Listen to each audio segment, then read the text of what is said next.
बिस्मिल्लाहिर्रहमानिर्रहीम बिस्मिल्लाहिर्रहमानिर्रहीम।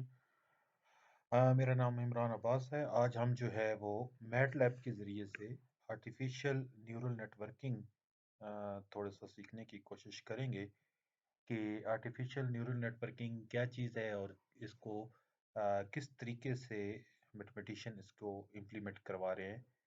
तो जो न्यूरल नेटवर्किंग है ये बेसिकली जहाँ तक मैंने इसको स्टडी की है ये एक कोड बेस के ऊपर है और एक जो है वो सॉल्वर बेस के ऊपर है। तो सॉल्वर बेस क्या चीज़ है और कोड बेस किस तरह हम इसको इम्प्लीमेंट कर सकते हैं। जो सॉल्वर बेस है तो सबसे पहले तो ये श्योर करना है आप लोगों को कि जो आपका प्रोग्राम मैटलैब है इसके अंदर आपके पास जो है वो न्यूरल नेटवर्किंग जो है वो इंस्टॉल होना लाजमी है।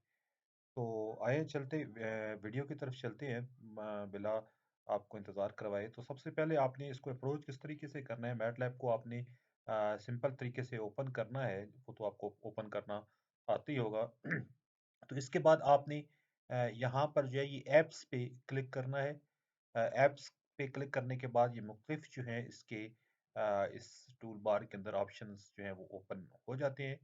तो ज़्यादातर जो मैथमेटिशियन है या जो मैंने सीखा है वो न्यूरल नेट टाइम सीरीज़ के ज़रिए से हम इसको ओपन करते हैं।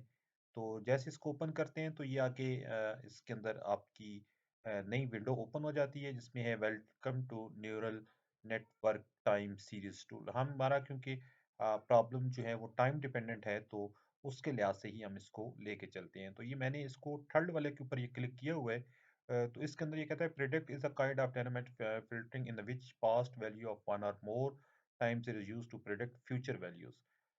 यानी इसका जो सारा ये लबे लुबाब है ये आप वैसे भी देख सकते हैं, इसको पढ़ सकते हैं कि ये क्या है। इसमें बेसिकली ये प्रिडिक्ट वैल्यू करके देता है कि इन फ्यूचर जो है आपकी वैल्यू क्या आती है। प्रिडिक्ट मतलब आउटपुट जो है, एक इनपुट होती है आउटपुट होती है।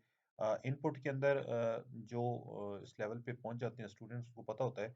इनपुट वो होती है कि आप किसी भी मशीन को कोई चीज़ देते हैं तो वो इनपुट कहलाती है।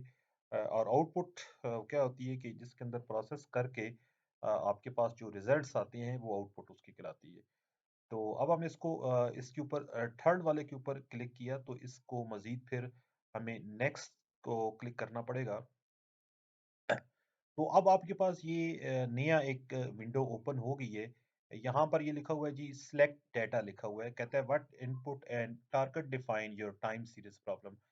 इसका मतलब है कि आप क्या इनपुट रखना चाहते हैं और जो है वो टारगेट आपका क्या है, आप क्या अचीव करना चाहते हैं। तो सबसे पहले इनपुट क्या देना है, मैंने एक जो है वो यहाँ से एक फ़ाइल बनाई हुई है, ऑलरेडी जनरेट की हुई है। अब ये फ़ाइल्स मैं एक जनरल प्रॉब्लम को लेके चल रहा हूँ। इसमें ये कोई स्पेसिफ़िक वैल्यू मैंने नहीं ली। यानी जस्ट आपको समझाने के लिए इसमें मैंने एक एम का नाम दे दिया। ये इनपुट की जो है ना वो एक्सेल के अंदर ये मैंने ड्रॉ की है वैल्यू। एम जो है वो एक मैंने पैरामीटर रख लिया है क्योंकि हमारा फ्लूइड के अंदर क्योंकि सब्जेक्ट हमारा फ्लूइड है, सीएफटी हम यूज़ करते हैं तो उसमें एम फॉर मैग्नेटिक फील्ड को हम रखते हैं। एन जो है वो न्यूटोनियन और नॉन न्यूटोनियन केस के लिए होती है और एफ डब्ल्यू जो है ये सबस्क्रिप्ट में है बेसिकली। तो इसको ये इम्पेरेबल सरफेस जो होता है या फिर सक्शन के लिए, सक्शन केस के लिए या इंजेक्शन केस के लिए। तो बेसिकली मैंने इसके अंदर 3 ही पैरामीटर जो हैं वो लिए हैं। एक को वेरिएट कराया यानी उसको चेंज किया यानी m की वैल्यू 0.1, 0.2, 0.3 0 पॉइंट यानी 0.1 और 2 डोमेन के अंदर ये जो वैल्यू है वो मैंने ली है। और n को मैंने फिक्स कर दी है यानी न्यूटोनियन केस के लिए कर दी है। आपको पता है कि पावर लॉ के अंदर n की वैल्यू अगर 1 हो तो न्यूटोनियन बनता है और n की वैल्यू 0.85 हो तो नॉन न्यूटोनियन बनता है। इसी तरह इसको मैंने जो है वो सेक्शन केस के लिए लिया है 0.1 0.2। ये सारा जो पॉजिटिव वैल्यू सेक्शन केस के लिए, आप इसमें इंजेक्शन केस भी ले सकते हैं और इम्परेबल सरफेस भी ले सकते हैं। जस्ट समझाने के लिए मैं कह रहा हूँ ये कोई फिक्स वैल्यू जो है वो मैंने नहीं ली। यानी जस्ट इसमें मैंने एक इमेजिनरी वैल्यू ली है यानी सपोज करके 0.1 0.3 करके लिए हैं। और इसके बाद एक आउटपुट भी ज़ाहिर बात है जब आप कोड आप किसी कोड पे काम कर रहे हैं, आप शूटिंग मेथड लगा रहे हैं, आप BV4 सी कोई भी मेथड आप होमोटॉपी मेथड लगा रहे हैं। तो ज़ाहिर सी बात है आपके पास कोई पैरामीटर्स हैं, वो पैरामीटर मैंने ये रख लिए हैं और उसके अकॉर्डिंगली कुछ आउटपुट्स आएँगी, कुछ जो वैल्यू जनरेट होंगी वो क्या है। अब मैंने एक और इसकी फाइल इसके अंदर ही जनरेट कर दी है, क्योंकि हम जो काम करते हैं वो वेलोसिटी प्रोफाइल है, टेम्परेचर प्रोफाइल होता है, और इसके बाद तीसरा जो है कंसंट्रेशन प्रोफाइल भी होती है। नेवियर स्टोक्स इक्वेशन की बेसिकली मैं बात कर रहा हूँ। अब यहाँ पर आउटपुट कुछ भी हो सकती है, आप आउटपुट आपके लिहाज से आप वेलोसिटी प्रोफाइल कुछ भी दे सकते हैं।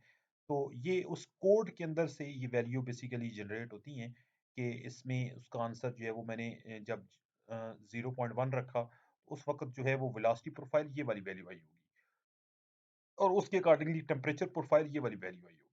अब ये वैल्यू जो है ये इमेजिनरी वैल्यू है, ये कोई फिक्स वैल्यू नहीं मैंने ली। मैंने जस्ट जो है आप ये वैल्यू निकाल सकते हैं कोड के ज़रिए से शूटिंग मेथड चला के, या BVP4C यानी होमोटोपी मेथड से भी चला के निकाल सकते हैं। तो ये जस्ट मैंने एक वेलोसिटी प्रोफाइल की भी आउटपुट ले ली है, और टेम्परेचर प्रोफाइल की भी जो है वो मैंने आउटपुट ले ली है।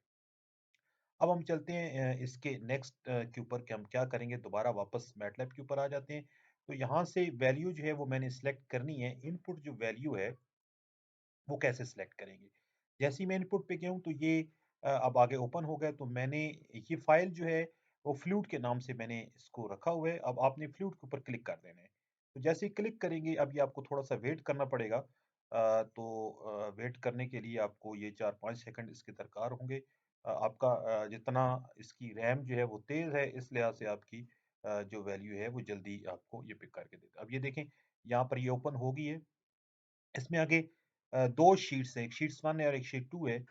तो शीट 1 में जो है वो सारी इनपुट पड़ी हुई है। आप इसमें चाहे पहली वाला कॉलम भी सिलेक्ट कर सकते हैं, दूसरा भी कर सकते हैं, तीसरा भी कर सकते हैं। आपने जो कॉलम लेना है आप उसको सिलेक्ट करके ले सकते हैं। यानी ये इनपुट आप कितनी देना चाहते हैं। तो ये इनपुट मैं 3 मतलब एक को वेरिएट करा रहा हूँ, बाकी को मैं फिक्स कर रहा हूँ। तो मैं ये सारा लेना चाहता हूँ, तो मैंने नेक्स्ट यहाँ से नेक्स्ट प्रेस करना पड़ेगा। अब ये कहता है क्रिएट वेरिएबल मैचिंग प्रीव्यू देखना है या फिर आपने वेक्टर फॉर्म में लेके चलना है। तो हम इसको ये फर्स्ट वाले को ही लेके चलेंगे, तो यहाँ पर ये फिनिश कर देंगे। इसके बाद टारगेट वैल्यू क्यों लेके चलना है, तो टारगेट वैल्यू फिर उसी तरह उसी फाइल के अंदर जाना पड़ेगा। यहाँ पर डेस्कटॉप के ऊपर ये फ्लूट की फाइल मैंने रखी हुई है। तो जैसे ये फ्लूट की फाइल रखी है, तो अब दोबारा वही चीज़ ओपन हो गई है। अब जो मैंने आउटपुट रखी हुई है या जो टारगेट वैल्यू वो मैंने शीट 2 पे रखी हुई है। टारगेट वैल्यू, आउटपुट वैल्यू ये दोनों एक ही चीज़ें हैं। आप क्या टारगेट करना चाहते हैं, आप क्या स्कोर अचीव करना चाहते हैं। तो ये मैं कहता हूँ कि ये दोनों मेरे टारगेट हैं। तो यहाँ पर मैं नेक्स्ट कर दूंगा, और इसके बाद यहाँ से ये फिनिश हो जाएगा। जैसे ये फिनिश हो गया, तो अब ये आगे टाइम सीरीज के ऊपर ये सेल वाइज होता है, मैट्रिक्स वाइज होता है, या फिर सॉरी कॉलम वाइज होता है, या फिर रो वाइज होता है। तो बेसिकली हम कॉलम रोज के ऊपर करते हैं। तो इसके अंदर अब इसकी जो इनपुट डाटा है ये 21 क्लास 2 मैट्रिक्स इसकी जनरेट हुई हैं। तो इसके लिहाज से मैं लेके चलूंगा इसको। तो नेक्स्ट मैंने किया। अब यहाँ पर जो वैलिडेशन और टेस्ट डाटा है, ये दो तरह का है। यानी इसका जो ट्रेन डाटा है, मतलब मैं इसमें 70 और 30% पे लेके जा रहा हूँ। यानी इसकी जो वैलिडेशन है वो 15% रखी हुई है, और टेस्टिंग जो है वो 15% रखी हुई है। अब इसमें आप ये चेंज कर सकते हैं। आप इसमें 20 कर दें, 20-15, तो ये 65 टोटल हो जाएगी। लेकिन बेसिकली जो ज़्यादा रिसर्चर जो करते हैं वो जो ट्रेन है उसको 70% के ऊपर चेक करते हैं, और वैलिडेशन जो है वो 15, और टेस्टिंग भी जो है वो 15% के लिहाज से देखा जाता है। फिर इसमें आप नेक्स्ट बटन को प्रेस करते हैं, तो ये आपके पास एक फ्लो डायग्राम जिसको है वो अचीव हो गई है। इसके अंदर नंबर ऑफ हिडन न्यूरॉन्स जो हैं ये भी हैं। ये आपके पास 10 इसकी बाय डिफ़ॉल्ट आता है। आप इसको चेंज करके 15 भी कर सकते हैं, 20 कर सकते हैं, 15 कर सकते हैं। ये आपकी चॉइस है, इट डिपेंड अपॉन यू कि आप इसको किस तरीके से लेके जा सकते हैं। अच्छा, आप अगर 10 पे रखते हैं तो रिज़ल्ट डिफरेंट आएगा, 15 पे रखते हैं तो रिज़ल्ट डिफरेंट आएगा, 20 पे रखते हैं तो रिज़ल्ट डिफरेंट आएगा। तो अब आप ये भी मतलब रिसर्च में हो सकता है कि आप जिस वैल्यू पे मर्ज़ी रख के दे सकते हैं। अब यहाँ पर ये 2 इनपुट है और ये 15 देखिए, यहाँ पर मैंने नंबर ऑफ हेडन न्यूरॉन जो है 15 सेलेक्ट किए हैं, तो ये 15 ही है। और आउटपुट क्योंकि देखिए y ऑफ t जो है ये आउटपुट है, तो ये 2 ही आउटपुट इसकी आई हुई है। तो ये बेसिकली इसका प्रोसेस था। इसके बाद फिर नेक्स्ट करेंगे। अब यहाँ पर जब नेक्स्ट करेंगे तो ये इसको एल्गोरिदम जो है वो कौन-सा आपने लेना है। तो मरकत जो है, इसको अगर मैं सही प्रोनाउंस कर रहा हूँ, तो ये इसके ऊपर ही आपने इसमें मज़ीद 3 ऑप्शंस और भी हैं। तो हमारा जो काम का ये फर्स्ट का है, इसको अब यहाँ से आप ट्रेन कर देंगे। इसमें ट्रेन का बटन प्रेस करना पड़ेगा। जैसे ट्रेन करें, देखें ये विदिन सेकंड ये काम इसने कर दी है, जो इसको रिक्वायरमेंट थी। यानी टारगेट वैल्यू जो है ये एमएसई यानी मीन स्क्वेयर एरर